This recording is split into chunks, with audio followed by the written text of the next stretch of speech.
I made it to the parking lot at 6:14 p.m. I know because I checked the clock on the dash when I killed the engine.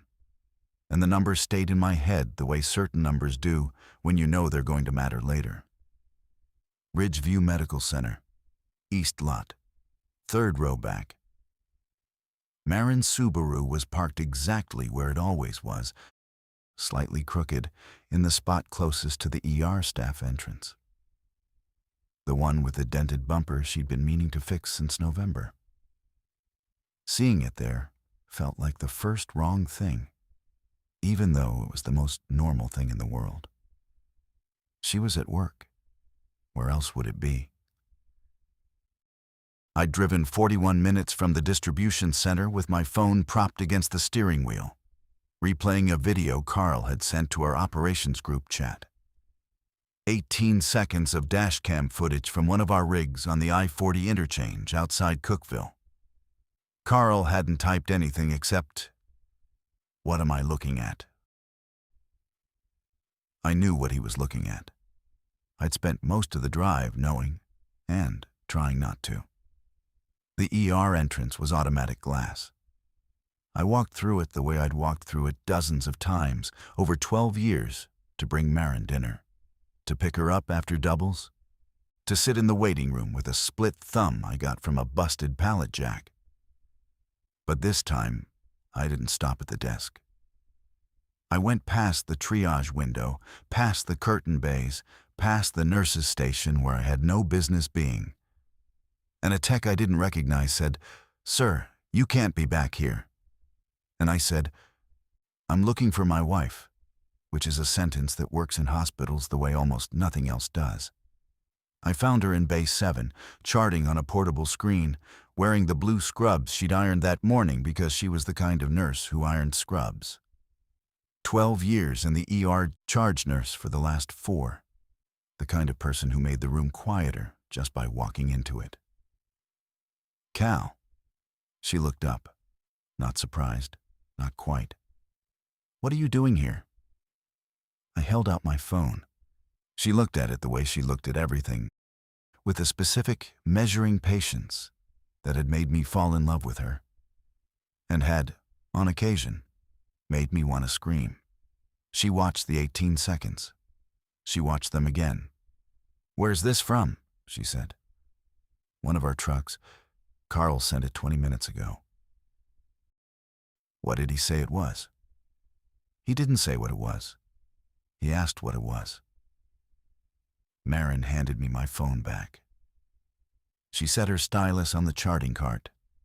She looked at me with the expression I recognized from every argument we'd ever had about whether to cancel a trip because of weather, whether to take Nolan to the ER for a fever, whether something warranted action or patience. It was the expression that said, "I hear you, but you're ahead of the evidence." "Cal, I have 14 patients." "I know. 2 of them are critical. Mrs. Purcell is on a vent. The Harmon kid has a tib-fib fracture we're waiting on ortho for. June's covering the walk-ins, but she's been here since 6 this morning. I need you to come home." Based on an 18-second video from a dash cam. Based on the video and everything I've seen online in the last 2 hours, and the fact that I drove 41 minutes to come get you instead of calling, which should tell you something. She didn't answer immediately. She looked past me toward the nursing station, where the monitors beeped their steady, ordinary rhythms, and I watched her calculate. Not whether I was right, whether it mattered yet. I can't leave in the middle of a shift with critical patients and no replacement. You know that. Marin, if this is what you think it is, then this hospital is exactly where someone should be. That was the sentence. I've replayed it more times than the dashcam video. She wasn't dismissing me. She was telling me her answer, and her answer was the same one it had been for 12 years. The patients come first, and what she owed them didn't stop because her husband was scared. At 6:22, while I was still trying to find the next word, The ambulance bay doors opened and 2 paramedics came through with a gurney. The patient on it was a man in a reflective vest highway crew, maybe DOT, and the lead paramedic was holding pressure on the man's forearm with both hands. And the blood was wrong. Not the amount, the color. It was almost black. And the smell reached us before the gurney did. Marin turned toward it the way a compass turns north. She was moving before the paramedic finished talking. She didn't look back at me. I stood in Bay 7 with my phone in my hand and watched my wife walk toward the thing I'd come to take her away from. The DOT worker's name was Gustavo Peña. I know because I heard Marin say it to the charting system twice, her voice flat and clinical, while she and Dr. Vinal. Aldana worked on the wound in trauma too. I stood outside the curtain because there was nowhere else to go. I was a warehouse logistics manager standing in the middle of a working emergency room with no function, no credential, and no authority except the fact that my wife's car keys were in my pocket and mine were in my hand. The wound on Gustavo's arm was a bite. I heard the paramedics say it. I heard Dr. Aldana repeat it as a question. I heard the paramedics say again, yes, a bite on a human bite, from a man he'd been flagging traffic around on the shoulder of 40 East, a man who'd walked out of the tree line and locked onto Gustavo's forearm with his teeth and had to be pried off by 2 other workers. I knew what that meant. Marin, behind the curtain, was cleaning the wound and ordering labs and doing the things her training had spent 12 years teaching her to do.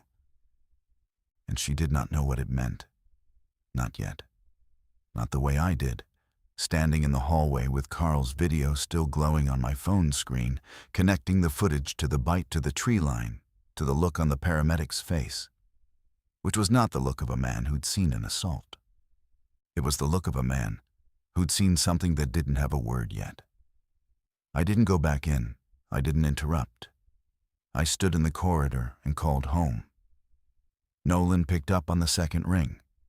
14 years old enough to be home alone for the 2 hours between the bus and Marin's shift end. Hey, Dad. Hey, Bud. Listen, I need you to lock the front door and the back door. Don't open them for anyone. Silence. Not the teenage kind. The kind where the child hears something in the parent's voice and measures it. What's going on? I'm at the hospital with your mom. Everything's fine. Just lock the doors and stay inside. I'll call you in an hour. Dad. 1 hour, promise. I hung up before he could ask again. At 6:38, doctor. Aldana came out of trauma 2 and walked directly to the security desk by the main entrance. I watched him talk to Terrence, the evening guard mid-50s, built like a retired offensive lineman, one of the guys Marin had known for years. I couldn't hear the conversation, but I could see Terrence's hand move to his radio. And I could see the way Dr. Aldana's posture had changed. He wasn't hurrying, he was deliberate. And deliberate, in a man who normally moved like he had a golf tee time to protect, was worse than panic. At 6:41, the main ER entrance locked. It didn't slam. There was no alarm, no announcement. The automatic glass doors simply stopped cycling. Terrence posted himself in front of them with his hands clasped. And a woman who'd been walking toward the exit with a child on her hip stopped and looked at him. And he said something I couldn't hear, and she sat back down. Marin came out of trauma 2, stripping her gloves. She saw me and walked over. He's stable for now, she said. Wounds debrided and dressed. Labs are running. He's sedated. Marin, the front door just locked. She looked toward the entrance. She saw Terrence. She registered it with the same measuring column. Code Silver Protocol. Aldana probably called it. Standard for an active bite situation until we confirm it's not a public safety issue. This isn't a bar fight, Marin. I know what you think it is. Do you? She met my eyes. And what I saw there wasn't dismissal. It wasn't ignorance. It was the opposite. It was the look of a woman who was beginning to understand and was choosing not to let understanding displace function. She could not treat patients in a state of fear. So she had set fear aside the way she set aside everything that interfered with the next correct action. I have 13 other patients, she said. Whatever this is, they still need care. How many exits does this building have? She paused. 6, I think. Main ER, ambulance bay, the south corridor to radiology, the sky bridge to the parking garage, the loading dock off the basement, and the chapel courtyard. 5 of them were still open.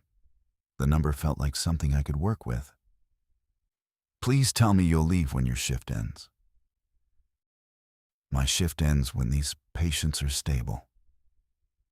She walked back toward the nursing station, and I stood there doing the math that had become my entire life. How many doors, how many hours, how much time before the thing in Carl's video reached the thing in Trauma 2? And which one of us would blink first? By 7:15, the south corridor was sealed. I didn't see it happen. I heard it, the magnetic clunk of fire doors engaging, the kind of sound a building makes when its own systems decide a section needs to be isolated. Terrence's radio was going steady now. Dr. Aldana had disappeared into the back offices. A second ambulance arrived at 7:04 with 2 more bite patients, and the bay crew brought them in fast and without eye contact, the way people move when they've stopped asking questions about what they're carrying.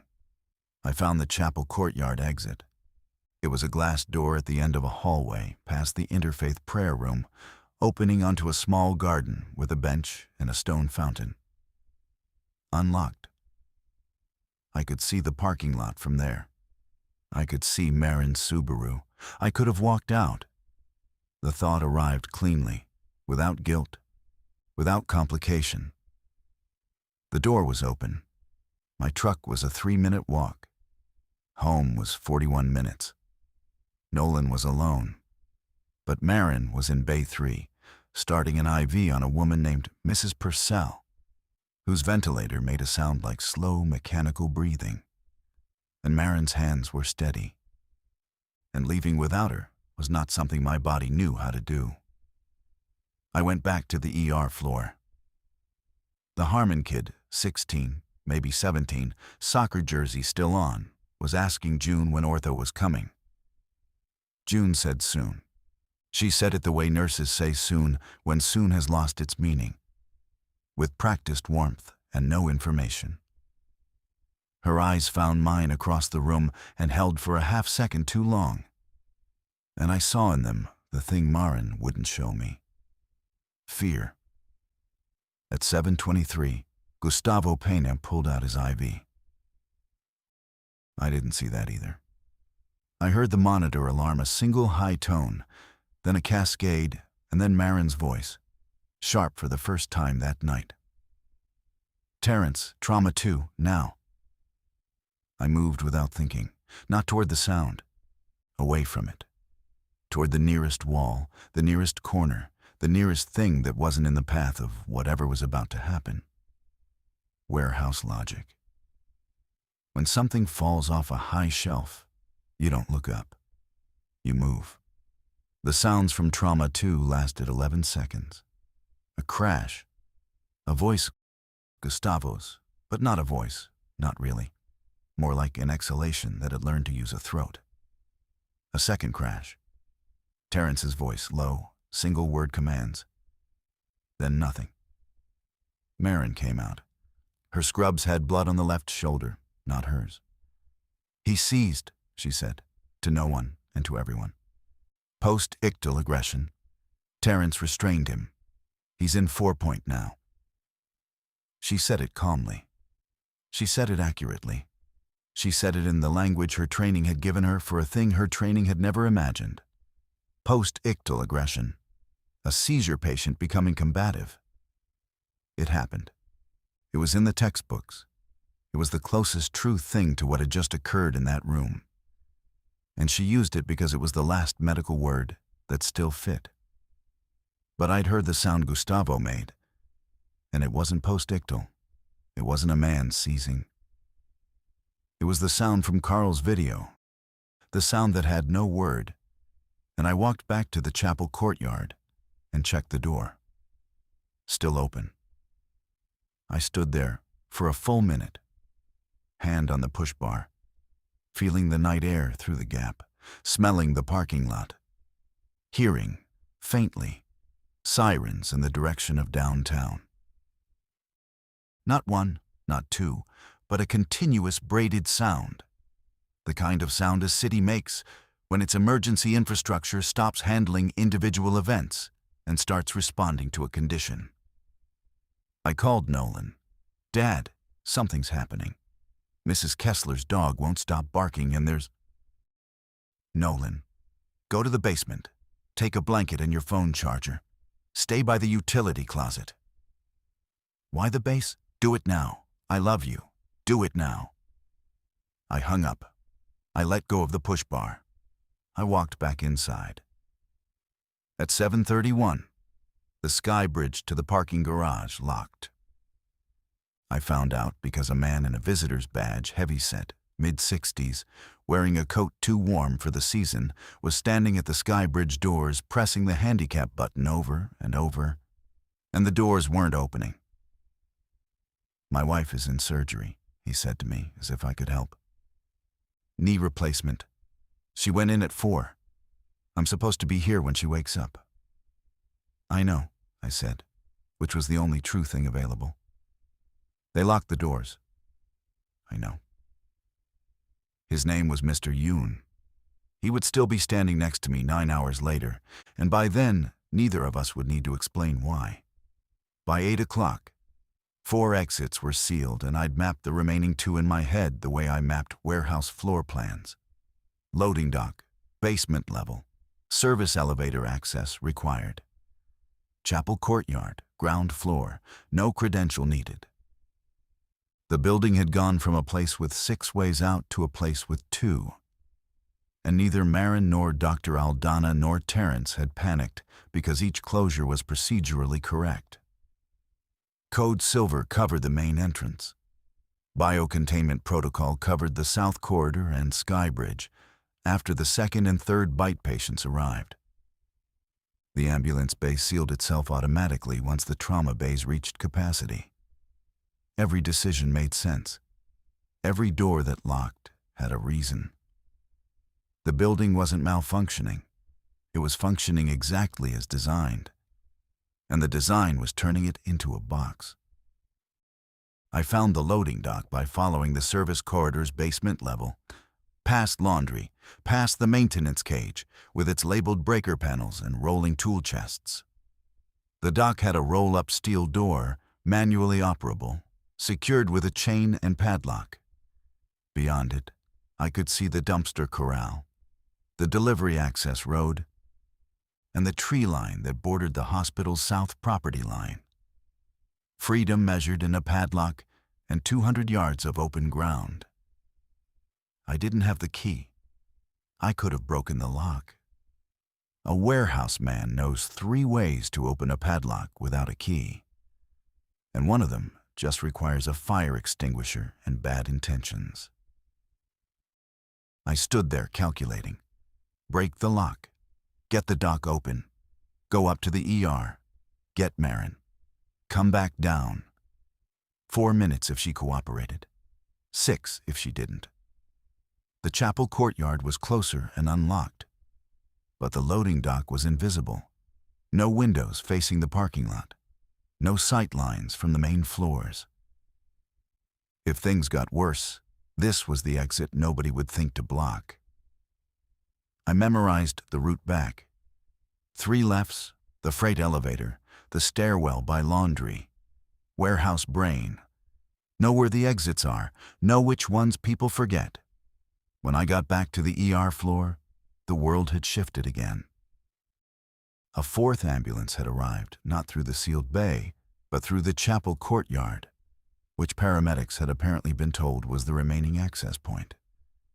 They'd driven the rig across the garden, crushing the bench and the stone fountain, and were wheeling 2 more patients through the glass door I'd been guarding as my escape route. The courtyard door was now propped open with a crash cart and flanked by Terrence and a second security guard I hadn't seen before, a younger woman with a ponytail and a radio clipped high on her vest. They were screening. The paramedics were through, but a cluster of people had gathered outside, some walking wounded, holding bloodied clothing to their arms and necks. Some just scared, some clearly from the neighborhood, and Terrence was deciding who gets in, who doesn't. I watched him turn away an older woman with a wound on her hand. He didn't touch her. He just shook his head and pointed down the road toward a darkness that no longer had anywhere safe at the other end. And she walked into it without arguing, which was worse than if she'd screamed. The chapel courtyard wasn't mine anymore. It was intake. That left the loading dock. 1 exit, 1 padlock, and my wife 3 floors above it, charting vitals on patients she'd rearranged her entire moral architecture to avoid abandoning. Mr. Yoon found me in the stairwell. He was carrying 2 cups of coffee from the vending machine on the 2nd floor, and he held one out to me without asking whether I wanted it. "Surgery's still going," he said. "They told me through the intercom. Dr. Fan says another hour." "Your wife's going to be fine," I said. "I know. She's too stubborn to die during a knee replacement. She'd consider it undignified." We drank vending machine coffee in the stairwell of a hospital that was slowly turning into a sealed envelope. And neither of us said the obvious thing, which was that fine was a word that had already started meaning something different than it had that morning. The turn happened in the ER at 8:47.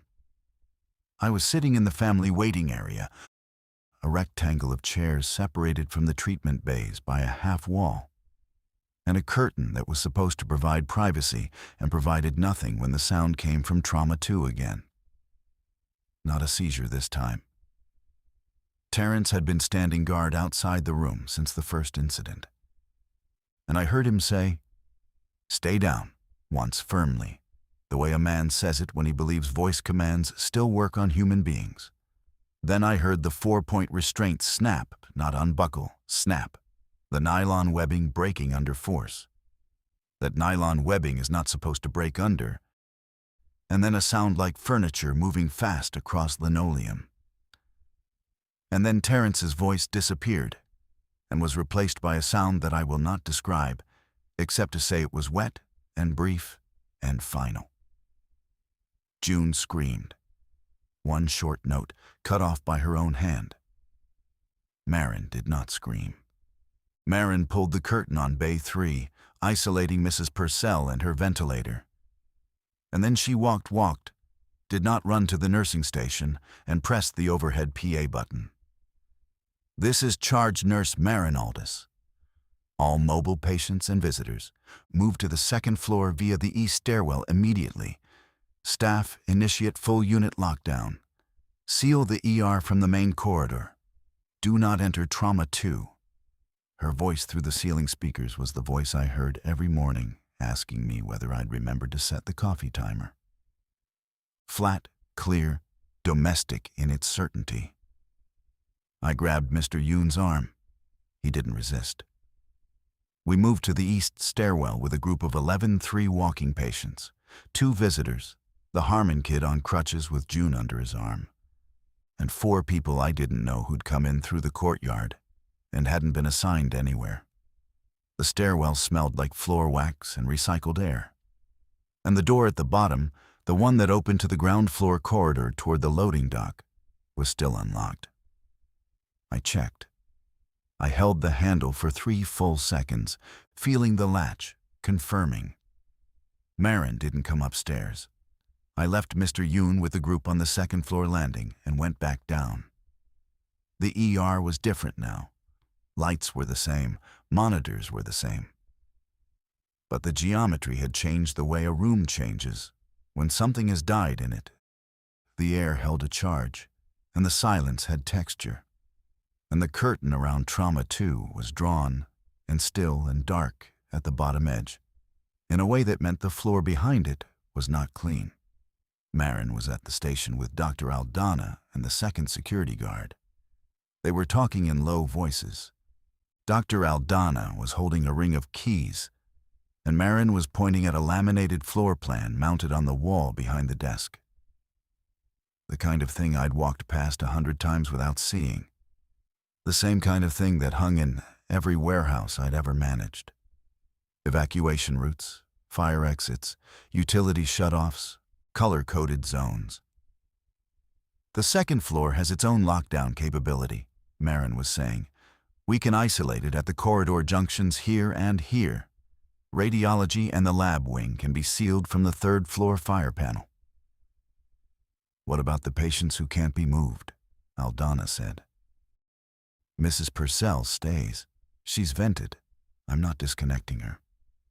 Marin, she stays. The thing I need you to understand is that my wife was not performing courage. She was not choosing to be brave. She was solving a logistics problem with the tools her 12 years had given her. And the fact that the logistics problem now involved a man in Trauma 2 who had stopped being a man did not change the calculus. There were patients. They needed care. The building had systems. The systems needed to be operated. She was the person who operated them. I was the person who moved boxes. I tried once more. At 9:15, standing by the nursing station while Marin rechecked Mrs. Purcell's ventilator settings, I said the words as simply as I could. The loading dock in the basement has a chain and a padlock. I can break it. The truck is a 3-minute walk across the south lot. We can be home in 40 minutes. She adjusted a dial. She noted something on the chart. There are 19 people in this building who cannot leave under their own power. That's not your problem. That is exactly my problem. Your son is alone in our basement. She stopped. Her hand stayed on the chart, and I watched the muscle in her jaw tighten.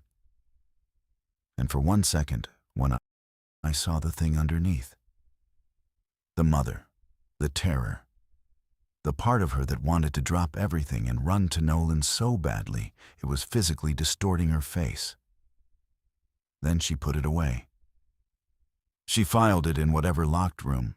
She kept the things that would destroy her ability to function. And she turned to me with eyes that were dry and professional and completely unforgiving. Did you tell him to go to the basement? Yes. Did he listen? Yes. Is the house locked? Yes. Then he is safer than anyone in this building, and these people need me here. I wanted to argue. I opened my mouth to argue. But the argument I had our son, our home, our life, was exactly the argument she'd already had with herself and won. And she'd won it by being right. Nolan was locked in a basement in a residential neighborhood. These people were locked in a hospital with whatever Gustavo Peña had become. And the only person in the building who could run an ICU ventilator, manage triage for 19 patients, and coordinate a floor lockdown was my wife. I was the only person in the building whose death would not cost a single patient anything. I understood that. The understanding landed in my chest like cold water. I was not essential.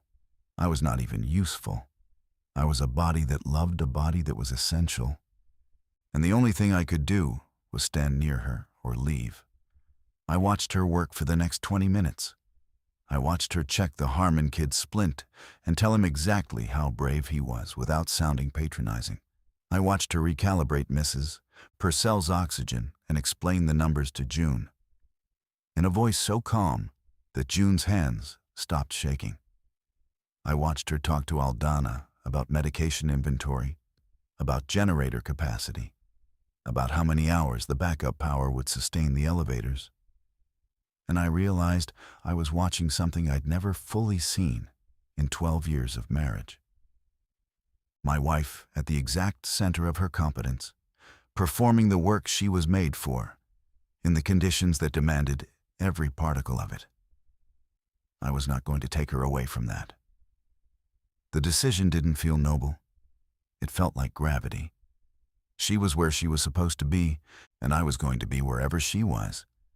And neither of those things was a choice in any meaningful sense. I found Mr. Yoon on the second floor.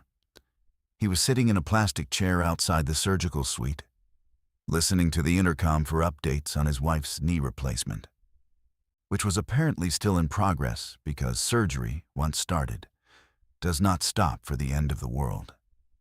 "Can you help me carry some things?" I said. "What things?" "Furniture, filing cabinets, anything heavy. We need to block the stairwell doors on 1 and 3. He looked at me. Then he took off his coat, folded it over the back of the chair, and stood up. "Show me where." By 10 p.m., the hospital existed as 3 separate countries. The ER was a sealed zone. Marin, Dr. Aldana, the security guard whose name I learned was Priya, and Mrs. Purcell on her ventilator. Everything south of the nursing station was curtained off and dark, and no one spoke about what was behind the curtain in Trauma 2. And no one went near it. And the sounds that came from it at intervals were treated with the same professional silence that Marin applied to everything that could not be fixed, and it must not be indulged. The second floor was the refuge 23 people now, including the group from the courtyard intake. Mr. Yoon and I had blocked the stairwells with filing cabinets, gurneys, and a surprisingly heavy medical records cart that I estimated at 400 pounds loaded. The corridor doors had their own magnetic locks, controlled from the fire panel at the nurses' station on that floor. And June had activated them on Marin's instruction via walkie-talkie. We had 2 functioning bathrooms, a vending machine hallway, a staff break room with a microwave and a refrigerator, and enough blankets from the linen closet to put something under every person. The 3rd floor and above were dark and unknown. Nobody had gone up. Nobody wanted to. The 23 on the 2nd floor sorted themselves the way people always sort themselves when the rules disappear, by usefulness. Mr. Yoon became the supply manager because he was methodical and old enough that people deferred to him without being asked. A woman named Dara, who'd been visiting her father in radiology when the lockdown started, turned out to be a high school shop teacher with an instinct for structural reinforcement. She was the one who figured out how to wedge the filing cabinets against the stairwell doors so they'd hold against sustained force. The Harmon kid, even on crutches, made himself the communication runner between the 2nd floor and the ER below, carrying messages when the walkies started cutting in and out. I did the work no one else wanted. I emptied waste baskets into garbage bags and carried them to the utility room. I refilled the vending machine's water tray from the bathroom tap after the main line pressure started dropping. I checked the stairwell barricades every 30 minutes, pressing my ear to the door, listening for sounds that were not sounds I wanted to describe or remember. At 10:40, the power flickered. 3 seconds of darkness. Then the generator caught, and the lights came back at half brightness, the building humming with a new frequency, lower, older, more strained. I went down to the ER. Marin was sitting at the station, writing on a paper chart because the electronic system had gone down with the power flicker and hadn't come back.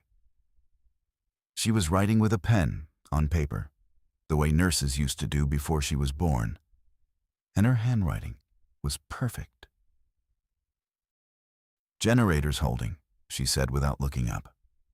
"Aldana estimates 18 hours on the current fuel load." "What happens after 18 hours?" "Mrs. Purcell's ventilator has a 4-hour battery backup. Everything else runs on gravity and hands. Marin, you've been on your feet for 16 hours. 15. I sat down twice. I pulled a chair next to her. She didn't tell me to leave. She didn't tell me to stay. She kept writing, and I sat beside her.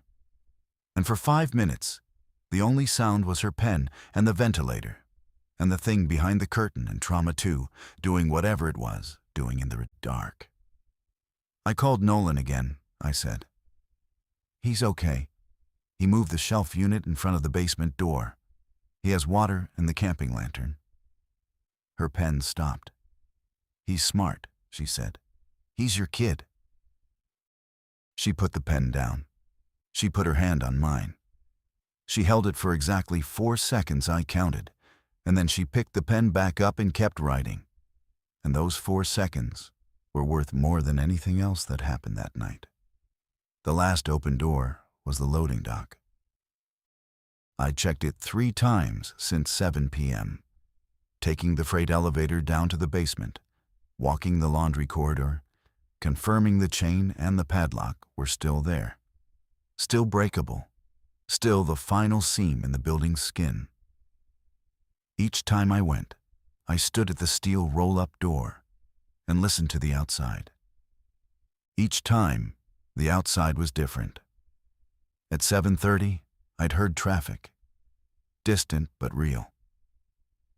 At 9 o'clock, I'd heard sirens, layered and continuous, and something else, a rhythm that might have been gunfire, far enough away to be uncertain.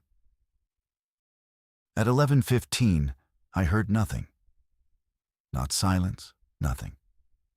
The kind of absence of sound that means the things that used to make noise are no longer present to make it. I went back up and found Marin. There's one door left, I said. Basement, the loading dock. I can break the padlock. I know. If we go now, we can take Mrs. Purcell. 2 of us on the gurney, Aldana managing the portable vent pack, straight to the truck. Mrs. Purcell's portable vent has 40 minutes of charge. Your truck is 3 minutes away. Home is 41. That's 44 minutes on a 40-minute battery with no margin for anything going wrong on roads we can't see. She'd already done the math. She'd done it before I asked, probably hours ago, run the numbers, accounted for the variables, and arrived at the answer she arrived at for every hard problem. Not enough margin, not acceptable risk. Do not move the patient. Then we leave her. The words came out of me like a reflex, and I heard them, and they were true, and they were terrible, and Marin looked at me with an expression I had never seen on her face in 12 years. It wasn't anger. It was recognition. She was seeing, for the first time, the complete shape of what I was willing to do to save her. And the shape included leaving a woman on a ventilator alone, in a room with a dead security guard's body and a thing behind a curtain that used to be a man named Gustavo Peña. No, she said. Marin, no. She might already be. She is alive. Her SATs are 94.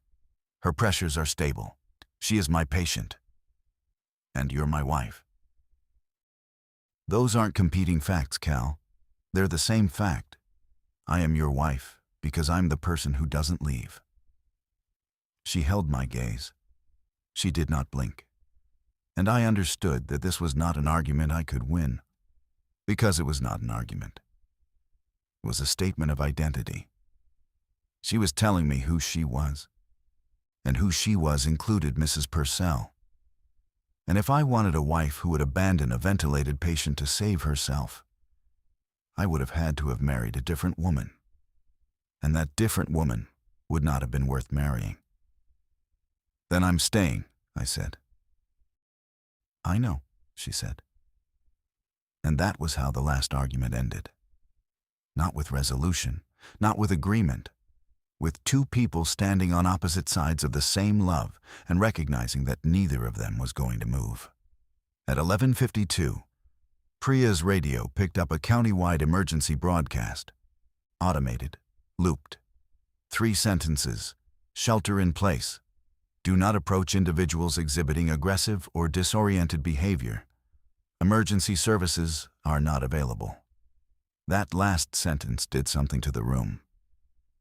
Not to Marin, who absorbed it the way she absorbed all information, or as input, not emotion.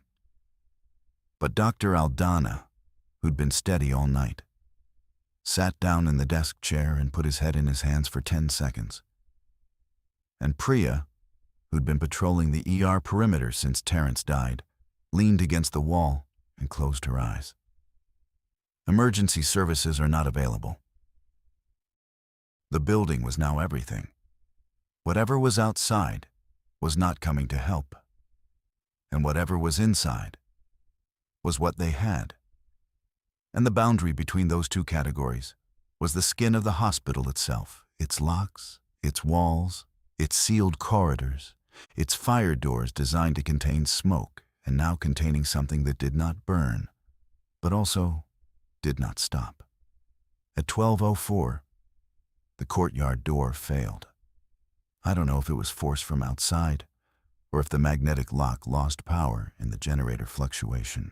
I heard the glass break, the small, contained sound of tempered glass becoming gravel, and then voices, not screaming, not begging, just talking.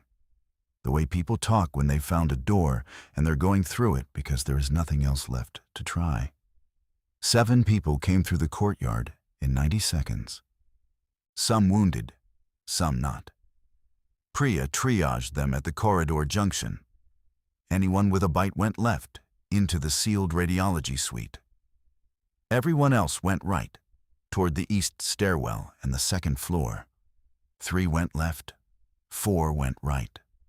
One of the 3 was a girl, maybe 10 years old, bite on her calf, wrapped in a t-shirt that was soaked through. She was holding the hand of a man who was not bitten, and the man was her father. And his face was the face I'd been wearing all night, the face of a person who loved someone and could not save them by loving them. Marin took the girl. She knelt, unwrapped the shirt, examined the wound, and looked up at the father. She needs to go into the isolation room, she said. I'll go with her. You can't. She's 9. I know how old she is. The isolation room is for bite patients only. You can be with her through the glass. The father looked at Marin the way I'd looked at her 6 hours earlier, with the specific anguish of a person who needs the world to work differently than it works. And Marin looked back at him with the specific sorrow of a person who cannot make it different. And neither of them moved for 3 seconds. Then the father let go of the girl's hand, and Marin led her down the corridor. And the father stood in the junction and made a sound I will not describe. I realized, watching this, that the courtyard door was now open. Broken glass, no lock, no Terrence. The last exit that wasn't the loading dock was now an entrance. I went to find Marin. She was in the corridor outside radiology, washing her hands at a wall-mounted sanitizer. And her face had the expression I'd learned to read over 12 years. The expression that preceded a decision she'd already made and was now just going to execute. The courtyard's breached, I said. I know. We need to seal this floor, everything below the 2nd level. I know. She walked past me.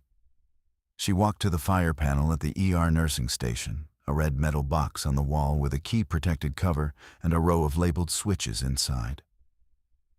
She took the key from the lanyard around her neck. She opened the box. I watched her hand move across the switches. South corridor, already sealed.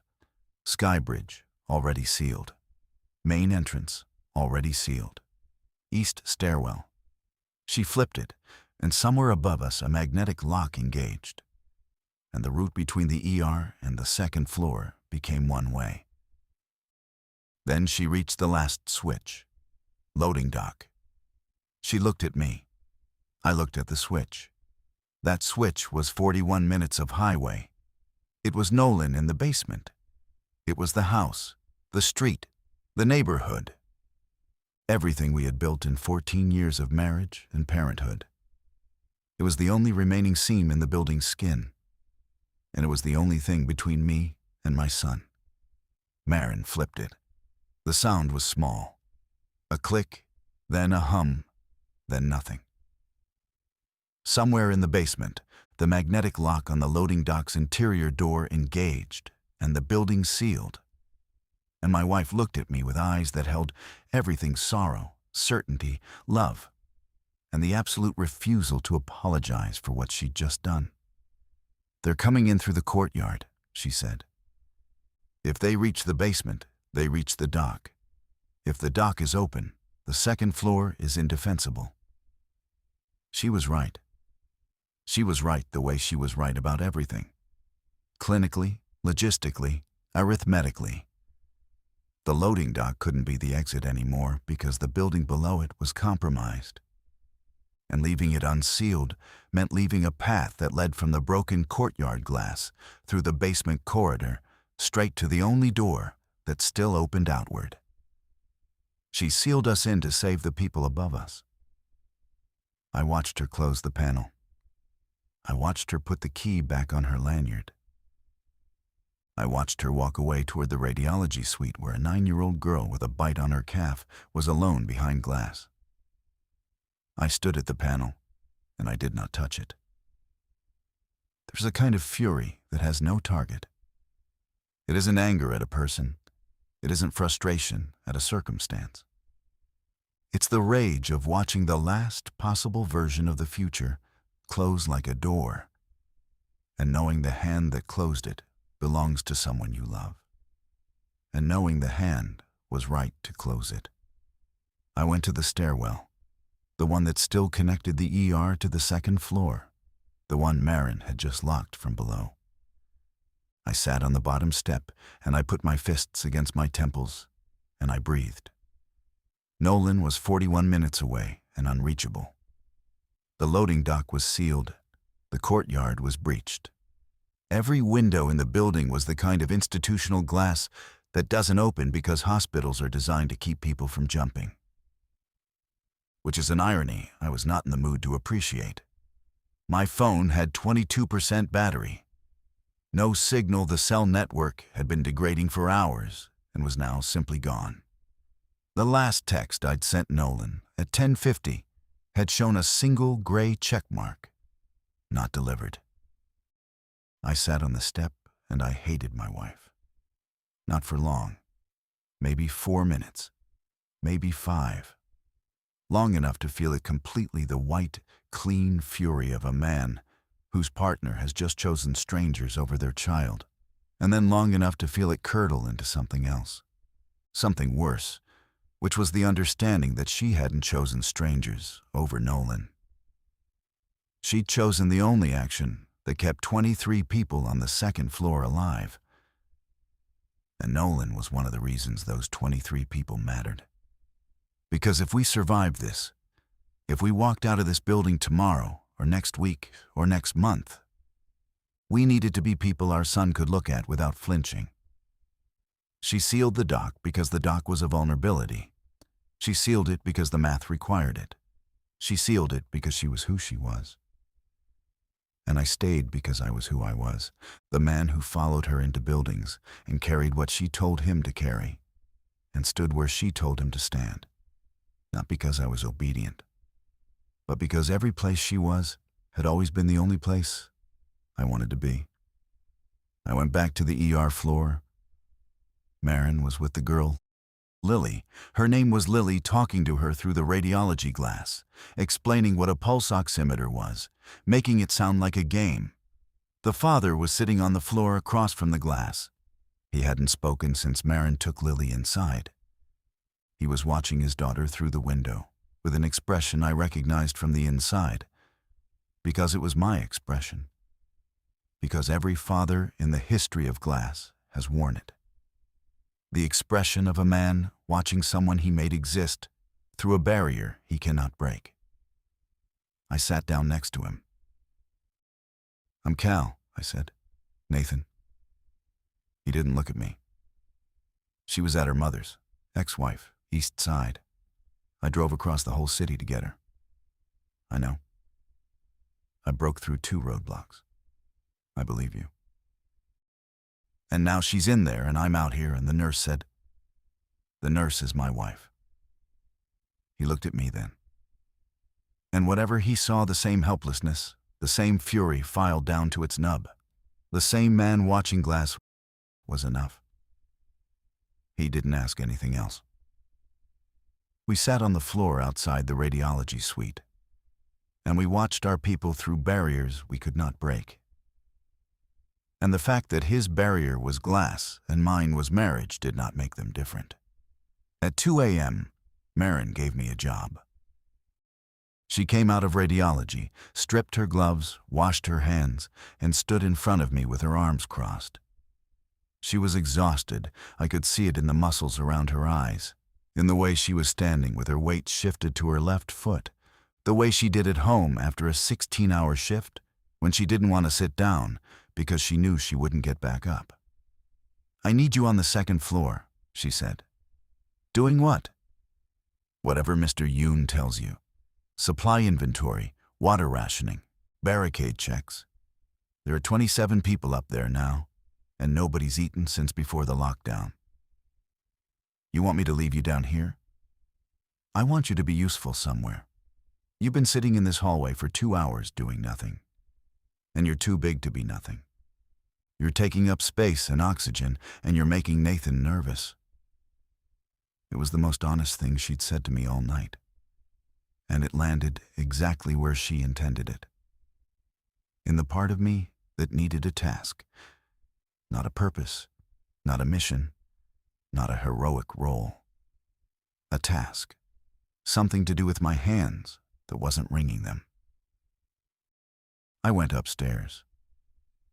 Mr. Yoon had organized the 2nd floor with the quiet precision of a man who'd spent his life managing something I never learned what, and it didn't matter. He'd divided the available space into sleeping areas, a supply staging zone in the break room, and a triage and assessment area for the new arrivals from the courtyard. He'd assigned shifts for barricade monitoring.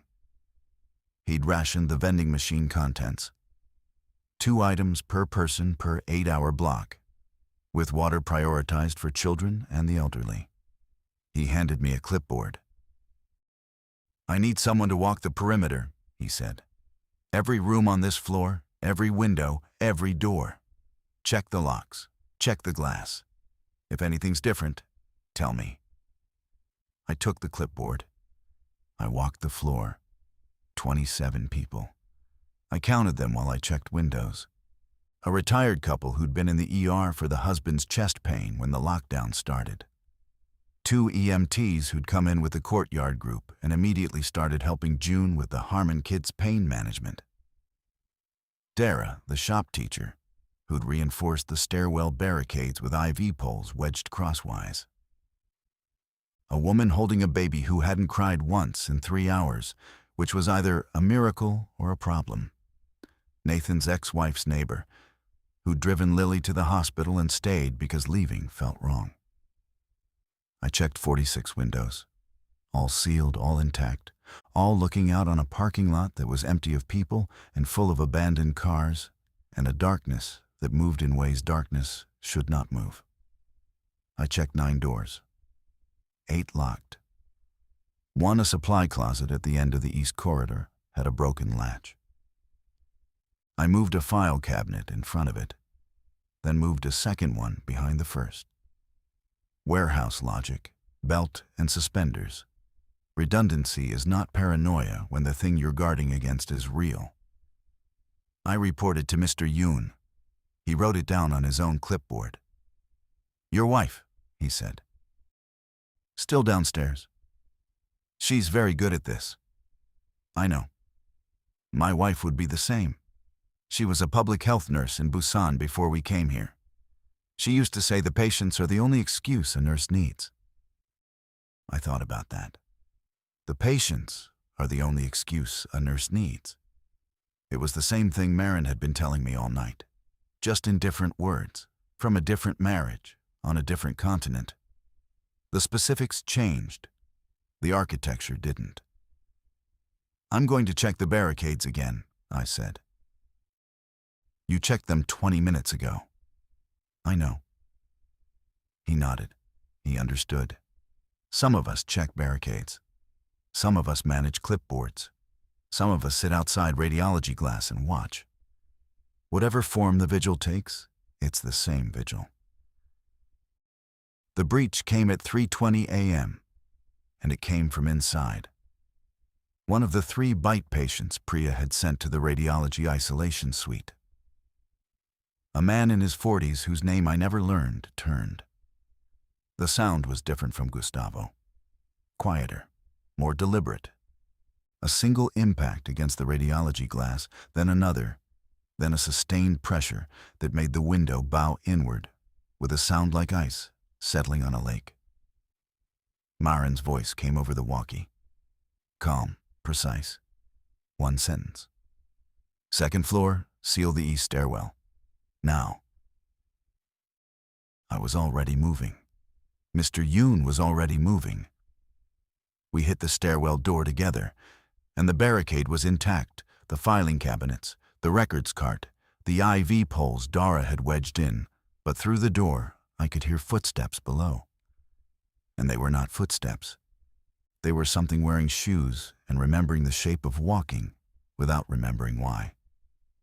"Hold it," I said. Mr. Yoon braced. I braced. The door pushed inward an inch, then 2, and the filing cabinet scraped across the floor. And the sound from the other side was the sound from Carl's video.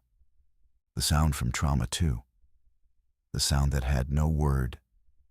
And it was coming from directly below us. From the corridor between the ER and the stairwell. From a path that should have been sealed, but wasn't because the radiology suite shared its east wall with the stairwell access, and somewhere a door had failed. "Dara!" I shouted. She was there in seconds. She had a mop handle where she'd found a mop handle on the surgical floor, I will never know.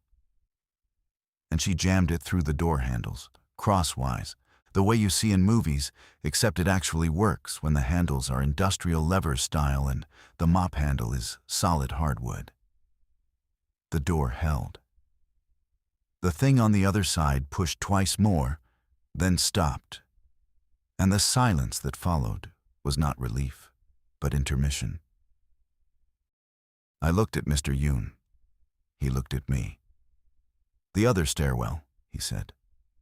We checked it, still sealed, still quiet. But the math had changed. The ER floor was now compromised, which meant Marin was in a compromised zone, which meant everything I'd been telling myself about her being safe inside her competence was a story I'd been telling to keep myself functional. I picked up the walkie. Marin. Static, then. "I'm here." The east stairwell took contact. It held. "Is the ER floor clear?" Priya and I sealed the radiology corridor. The other 2 isolation patients are still contained. We lost the east hallway. "Come upstairs. Mrs. Purcell is on the vent." Marin.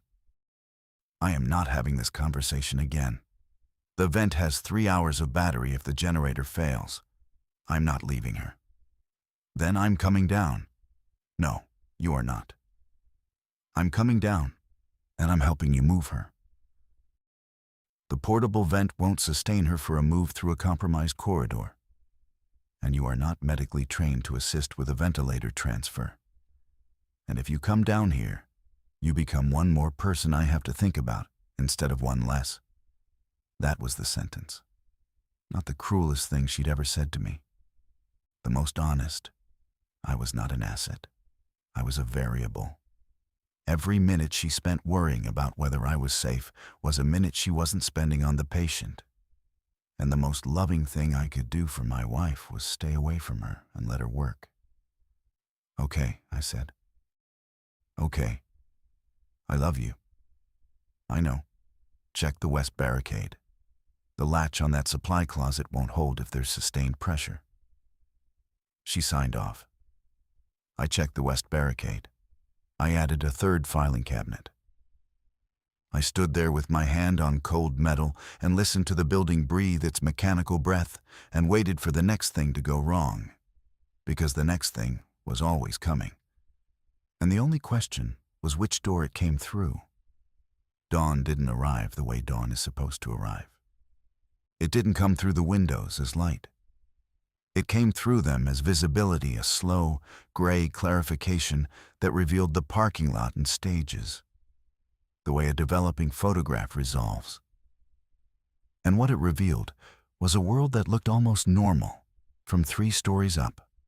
Cars, pavement, trees, a sky that was overcast and pale and entirely indifferent to what had happened underneath it. From the second-floor windows, you could not see the bodies. You could not see the broken courtyard glass, or the crushed fountain, or the ambulance rig still parked diagonally across the garden path. You could see the tree line and the road beyond it, and the road was empty. And the emptiness was the most frightening thing I'd seen all night, because a road with no cars at 6 a.m. on a weekday is a road in a world that has stopped going to work.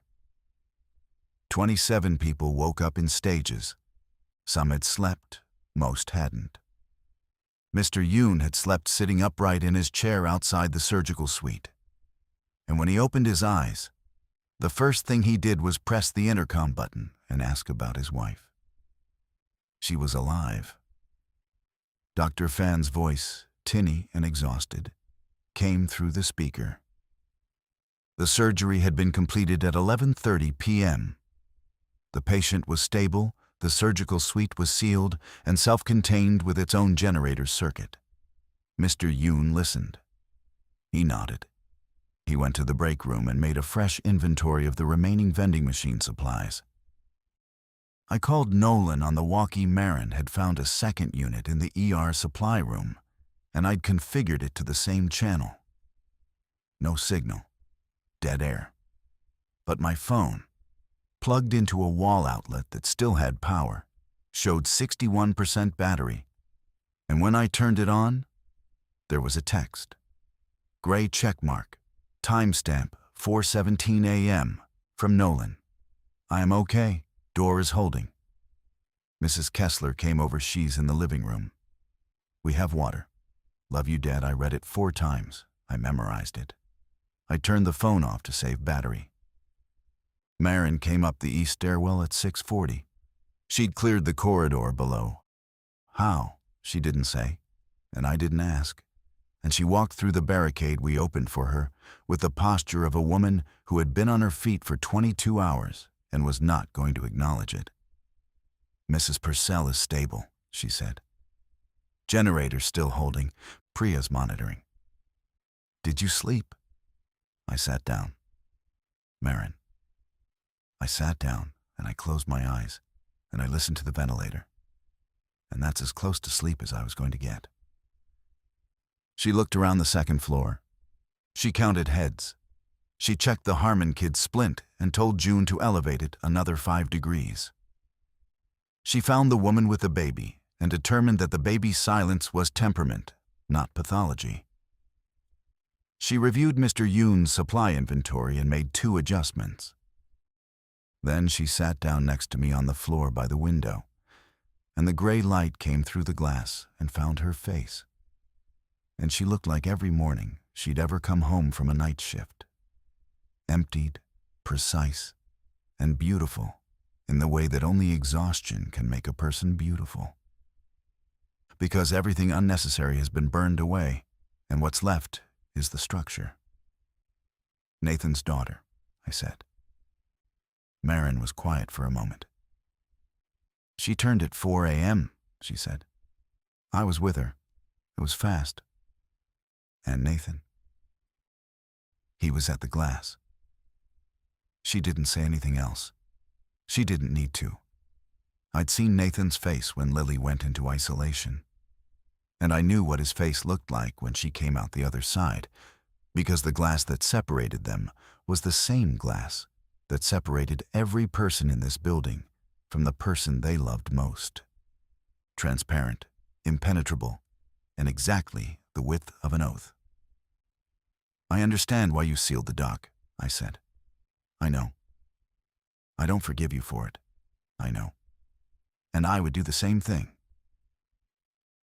She looked at me, and for the first time all night, her expression cracked not into tears, not into collapse, but into something rawer.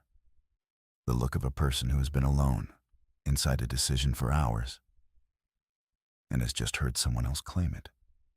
Not approve it, not endorse it, claim it. Say, "That weight is mine too." "You would not have done the same thing," she said. "You would have broken the padlock and carried me out. And then Mrs. Purcell would have died." "Yes." "And you would never have forgiven me." "Probably not. So you saved both of us by not letting me be the one to choose." She leaned against my shoulder. She weighed nothing. She weighed everything. The gray light moved across the floor, the building held. And somewhere below us, the ventilator kept its rhythm. And somewhere in our basement 41 minutes away, our son was alive, with a neighbor and water and a locked door. And the world outside was broken in ways we hadn't measured yet. But the world inside this floor, these people, this marriage, was holding in the way that things hold when they are maintained by someone who refuses to stop maintaining them. We stayed in the hospital for 3 more days, not because we couldn't leave by the second morning. The east stairwell was clear, and the courtyard gap could be crossed in daylight with reasonable safety. But Marin wouldn't move Mrs. Purcell until the portable vent's battery issues were resolved. And she wouldn't leave the bite patients in isolation without monitoring. And she wouldn't abandon the 27 people on the second floor who had started calling her by her first name and looking at her the way people look at the person they've decided is in charge. I stopped arguing, not because I agreed, because I finally understood that the argument had never been between us. It had been between two versions of love, the kind that grabs and runs, and the kind that stays and holds, and we were never going to resolve it because we were both right. And being both right is the particular cruelty of marriage in a world that demands you choose one thing. I made myself useful. I learned how to read Mrs. Purcell's oxygen monitor and report changes to Marin. I learned how to change an IV bag without introducing air into the line. A skill Marin taught me in 90 seconds, with the calm patience of a woman who has taught 1,000 interns and knows that competence is just fear that's been given a procedure.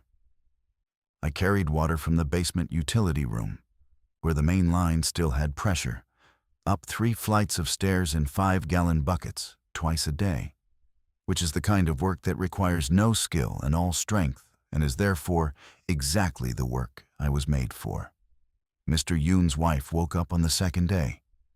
He went into the surgical suite and stayed with her for 6 hours.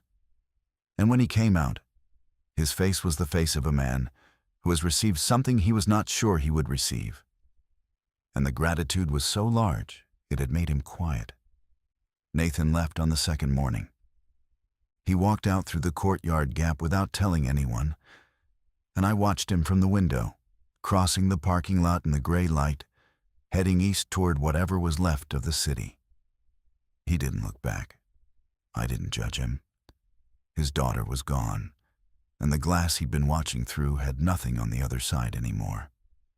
And a man without someone to watch over is a man with no reason to stay in a building. On the third day, Marin found a compatible portable ventilator unit in the respiratory therapy supply room on the 4th floor, a floor she'd cleared herself, with Priya, while I carried the emergency oxygen tanks behind them like a pack mule. She transferred Mrs. Purcell to the portable unit, ran 30 minutes of observation to confirm stability, and then looked at me and said, "Now we can go." We loaded Mrs. Purcell into the back of my truck. Marin rode with her. Mr. Yoon drove because his wife's surgical team had given her a discharge clearance that was probably the last medical document they would ever sign. And they were headed the same direction we were. The Harmon kid went with June in a hospital van. Dara took 4 others in a sedan she hot-wired in the parking lot, with the casual expertise of a woman who'd grown up on cars and never talked about it. We drove in convoy. 3 vehicles, 14 people, 41 minutes of empty highway. No infected on the road. They'd moved elsewhere, following sound or smell or whatever logic governed them. And the road was just a road, quiet and cracked and littered with vehicles that had been abandoned in positions that told their own stories if you looked too long, which I didn't. I drove with the window down. The air smelled like rain and something else, something chemical and organic at once. The smell of a world digesting itself. Marin's voice came through the rear window, steady and professional, reporting Mrs. Purcell's SATs every 5 minutes, as if we were an ambulance, and this was a transfer. And the world was still a place where transfers happened, and according to protocol. When we reached the house, Nolan opened the basement door before I cut the engine. He was standing at the top of the stairs with a camping lantern in one hand and Mrs. Kessler behind him. And his face did the thing that 14-year-old faces do when they see their father alive after 3 days of silence. It crumpled and rebuilt and crumpled again. And then he was in my arms and he was crying. And I was not crying because Marin was behind me carrying the oxygen tank. And if she could hold it together for 72 hours in a hospital with the dead and the dying and the sound from trauma 2 and the girl named Lily who turned at 4 a.m., then I could hold it together in my own driveway for 30 seconds. I held it for 20. Then I didn't. Marin set the oxygen tank down. She put one hand on Nolan's head and one hand on my back. And she stood there in the driveway with her family and her patient and her husband, who had followed her into a sealed building because he didn't know how to be anywhere else. And she said nothing, and the nothing was enough. Mrs. Purcell died on a Tuesday, 11 days later, in our living room. On the portable ventilator Marin checked every 4 hours. She died because the oxygen ran out, not because anything failed. And Marin sat with her for the last 30 minutes and held her hand and called her by her first name, Dorothy, which I had never heard before. Marin didn't cry. She wrote the time on a piece of paper and taped it to the ventilator, and then she went outside and stood in the yard for 10 minutes, alone. And when she came back in, she started making dinner. I asked her once, weeks later, whether she'd do it again, stay, seal the dock, choose the patients over the exit. She said, I didn't choose the patients over the exit. I chose the patients over the version of me who leaves. I think about that. About the 2 hours before it started, when I stood in Bay 7 and asked her to come home, and she said no. And the no was not a rejection of me. It was a declaration of her. The version of Marin who stays is the version of Marin I married. And the version of me who refuses to leave is the version of me she chose. And the two of us standing on opposite sides of the same door, her sealing it. Me staying sealed is not a tragedy.